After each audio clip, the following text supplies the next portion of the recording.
ফেসবুকে স্ট্যাটাস নিয়ে মারামারি এবং দ্বন্দ্ব সংঘাতের ফলে 7-8 জন হসপিটালে আছে, চিকিৎসা চলতেছে তাদের। অদ্য 7/5/2026 তারিখ সকাল 7টা 30 থেকে 8টা পর্যন্ত ভৈরব থানাধীন শ্রীনগর ইউনিয়নের ভবানীপুর চক বাজারে দুই বাড়ির মধ্যে, মধুর বাড়ি এবং সাদার বাড়ি, এই দুই বাড়ির লোকজনের মধ্যে ফেসবুকে স্ট্যাটাস নিয়ে সৌদি আরবে বসে গ্যাঞ্জাম হয়। ওই গ্যাঞ্জামের রেফারেন্সের জন্য ফরাদ নামের একটা ছেলের সাথে এই গ্যাঞ্জামটা হয়। ফরাদের সাথে গ্যাঞ্জাম হয়। গ্রামের ফরাদ যখন বাড়িতে আসছে, বাড়িতে আসার পরে মাসুম, মুক্তার, ইসমাইল, জুয়েল এদের সাথে তাদের মারামারি হয়। তো মারামারির পর আমরা ঘটনাস্থলে যাই। আমরা থানা পুলিশ যেয়ে পরিবেশ পরিস্থিতি নিয়ন্ত্রণ করি।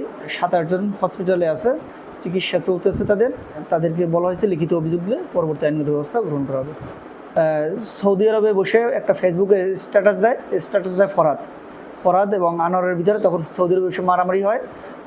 ফরাদ যখন গত 4-5 দিন আগে দেশে ফিরে আসছে, তখন আবার ফরাদের সাথে আনোয়ারের বংশের লোকজনের সাথে আজকে মারামারি এবং দ্বন্দ্ব সংঘাতের ফলে ব্যাপক মারামারির সৃষ্টি হয় এবং উভয় পক্ষের 7-8 জন হসপিটালে ভর্তি আছে।